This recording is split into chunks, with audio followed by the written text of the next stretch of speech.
fireworks every night. Our house burned down. And we had to live with Grandad. I like the war a lot, but the grown-ups never seem to have much fun. I don't know how!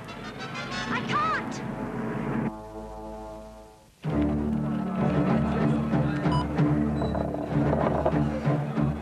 Tokyo tomorrow. Manila. Overnight.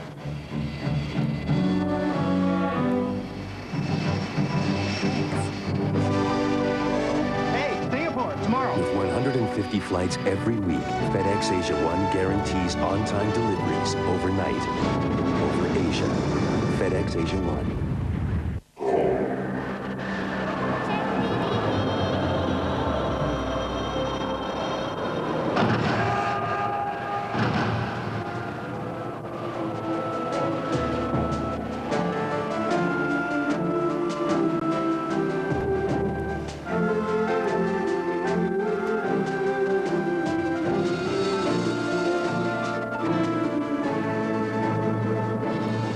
For more than 10 years, we've been there beside you. A decade on, we're doubling our commitment to deliver the perfect telecommunications service to every corner of Hong Kong. Hutchison Telephone.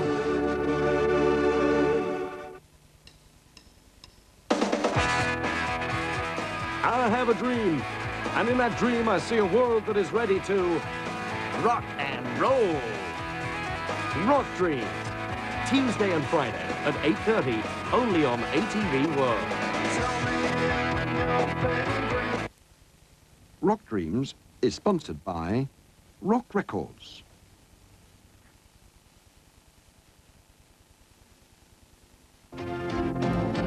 You're watching ATV World. Stay tuned now for tonight's late news.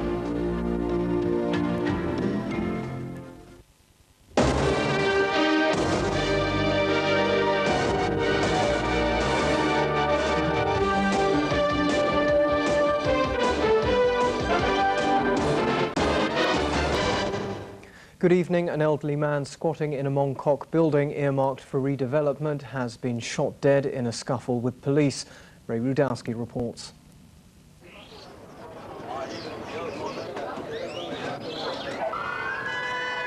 This normally quiet bird market in Mongkok became the scene of a violent struggle with police. It ended with a policeman being slashed and a homeless man being shot to death.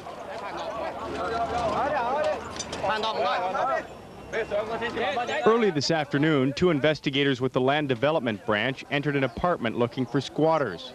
The building had been vacated for redevelopment. They found a homeless man living on the roof who hit one of them. Then they called police. The man attacked the officers, and one of the officers received an injury to his hand.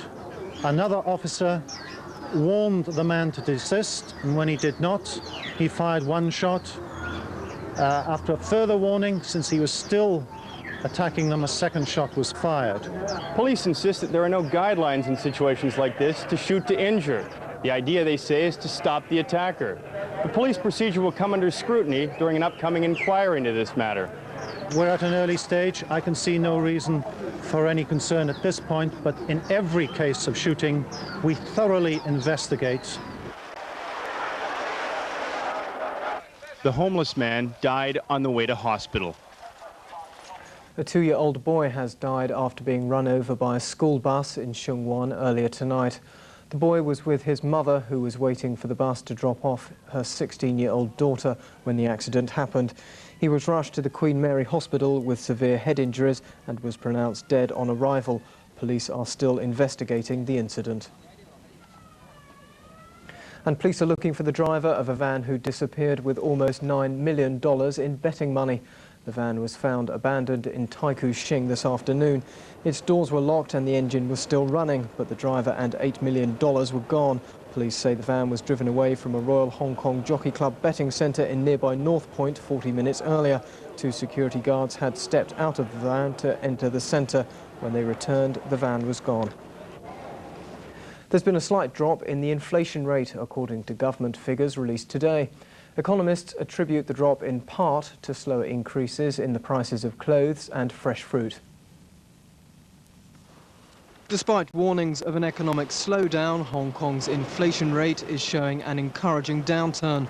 The Consumer Price Index A, the barometer by which inflation is measured, showed yet another drop last month, registering 8.3%. That's compared to 8.5% in July, and the fourth consecutive time inflation has fallen. Economists are pointing to a slower than normal increase in the price of clothes and fruit and private housing rentals. Although the cost of vegetables soared because of August's bad weather, the rise was comparable to the previous year, so did not affect the inflation rate. Analysts say there's little prospect of an inflationary boom. 失業率高企，同埋呢個私人消費咧都係比較疲弱嘅。咁喺咁嘅情況之下咧，就相信啲工資啊或者係租金咧嗰個增長咧都唔會話太快。 Few are apparently benefiting from falling inflation, though, most of the figures pointing to a lid on consumer spending. Youth leaders and teachers say more must be done to help some 44,000 mainland immigrant children integrate into Hong Kong society. Kim Lai has details. The use of English in schools is the #1 problem mainland children face. It hinders their academic progress. It's also the reason why most of them are placed in lower grades. This misplacement wastes the children's time and also costs the government millions of dollars in educational resources. One solution, says the government, is to provide extra English classes for the children. Starting from next month, our induction course for the immigrant students from China will include an extended English enhancement program. But youth leaders and teachers at an education conference today said more must be done. They want to know how to deal with the children, many of whom have major adjustment problems, while some only speak regional dialects. A newly elected legislative councillor has called for the overhaul of the government's labour importation scheme. Lee Chuk-yan is to file a private member's bill to alter the scheme's present form, which he claims is taking jobs away from local people. Mr. Chan has been working for a furniture company in Fanling for decades. Yesterday, he and 10 other workers were laid off, a sign of the economic pinch that's causing more and more firms to go bust. Though he's reaching the end of his working days, many others are finding themselves jobless in the prime of life. The layoffs are contributing to an unemployment rate of 3.5%, low in terms of many Western countries, but unheard of in the territory. Unions have aimed much of their bitterness at the government's foreign labour scheme, which allocates about 20,000 jobs a year to overseas professionals, many of them in the construction industry. One newly elected legislator and unionist is vowing to introduce a private member's bill to scrap the scheme in its current form, saying foreign labour is often misdirected. 而家咧差唔多覺得無孔不入嘅嚇，酒樓樓面又係佢，零售業又多，製造業又多，或者護衛又係佢。咁希望俾翻一個開放翻呢個工作機會咧，俾翻本地工人。咁 Mr. Lee wants to make an exception for overseas domestic helpers, professionals with a skill that's in demand, and airport labour. The government, though, has stood by the scheme, saying no one is taking a job which could be filled by a local. It's fighting unemployment by increasing job retraining. Taiwan has, for the third year running, failed to win a seat in the United Nations, but it says it will try again next year, as Kim Lai reports. The United Nations General Assembly opens its 3-month session, but Taiwan isn't on the agenda. Following a long debate in which more than 40 countries took part, only 3 supported considering Taiwan's bid for a UN seat. China regards Taiwan as a renegade province and has successfully blocked its attempt at international recognition for the past 3 years. 台湾当局图谋所谓重返联合国这样一种分裂中国的做法是不得人心的，也是注定要失败的。 Taiwan says it will continue to make UN membership a prime objective and won't accept alternative arrangements. Meanwhile, a Sino-American presidential summit is due next month, but China first wants a guarantee that no more Taiwanese leaders be allowed visits to the US. Taiwanese President Lee Teng-hui's visit to the U.S. in June angered China, but the U.S. has made no promises. Crack Russian commandos have stormed a hijacked bus in the Russian Caucasus Republic of Dagestan. All 18 hostages were freed unharmed. The assault ended an 18-hour drama during which the gunmen demanded $1.5 million and a helicopter. The hostage takers were armed with a submachine gun and a pistol. Ransom money and helicopter were provided just before the assault was carried out. NATO suspended airstrikes against Bosnian Serb targets following Serb compliance with a NATO demand for them to remove their heavy weapons from around Sarajevo. NATO and the United Nations say they're satisfied that the Serbs have met the demand, but they've warned the Serbs of renewed air raids if they attack Sarajevo or other UN-designated safe areas. A total of 251 heavy guns were moved out of Sarajevo's 20-kilometre exclusion zone before a deadline set by NATO expired this morning. An Iranian passenger plane that was hijacked to Israel has flown back to Tehran with 176 passengers and crew. The hijacker, who has asked for asylum in the United States, remained behind in Israel. For these Iranians who were hijacked to Israel, it is not clear whether this trip home marks the end or the beginning of an ordeal. More than a few expressed concern about how the Iranian government will welcome them after they spent a day and a half on an Israeli Air Force base. Prime Minister Rabin's government decided to release the hijacked plane and its passengers 24 hours after they landed.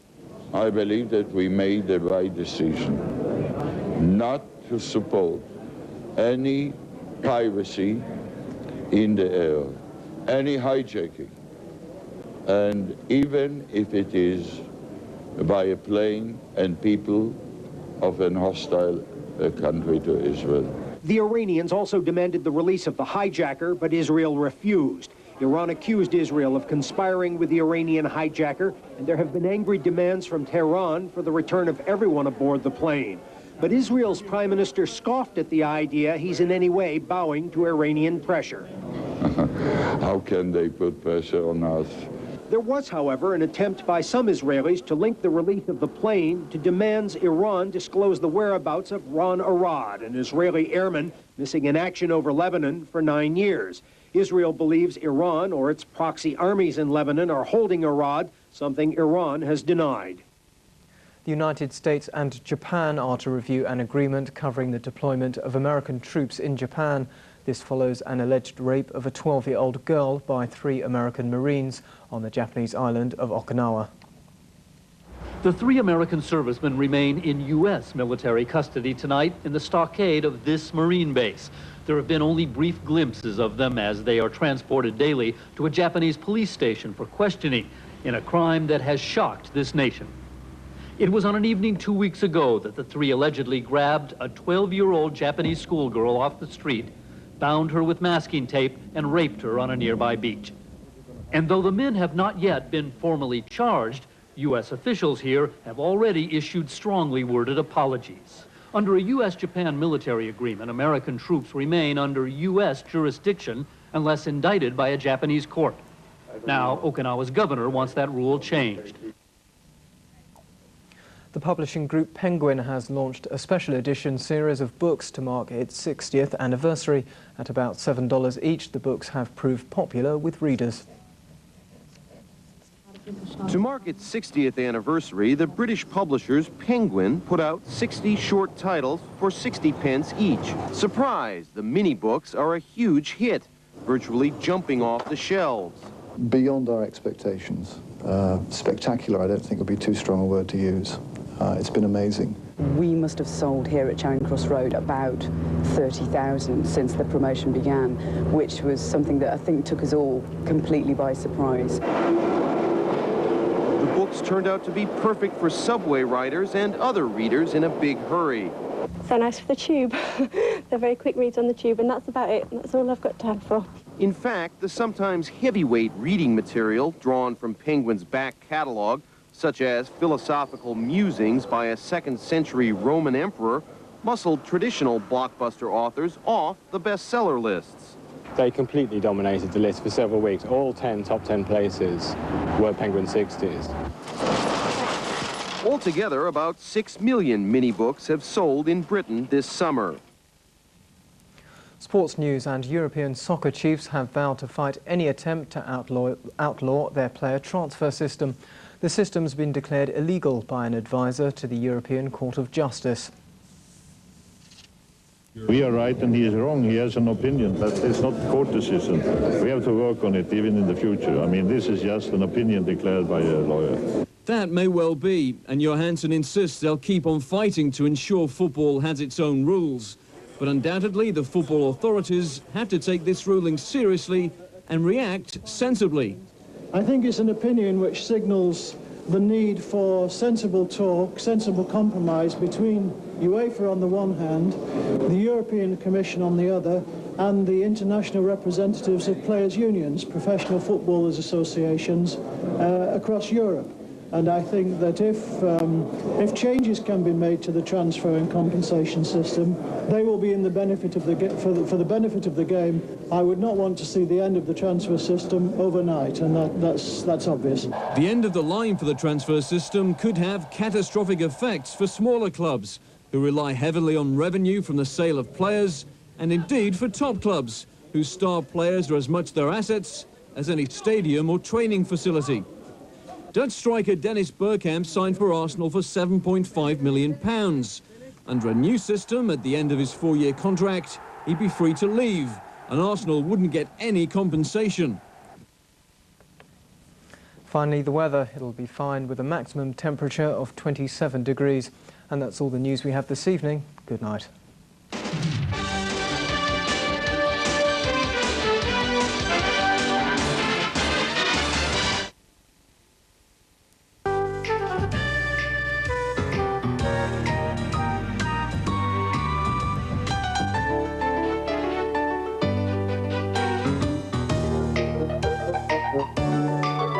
Hong Kong Cebu, new arrivals. Sharon McCoy, ex-jailbird, ex-bank robber, ex-friend to violent psychopaths and manipulative men. Now wants nothing more for herself than her son. So just how far will she go to keep him from harm? FedEx Asia 1 Movie Express, The Real McCoy. Friday on ATV World at 9:40. FedEx Asia 1 Movie Express, The Real McCoy, is co-sponsored by FedEx Asia 1. Overnight over Asia.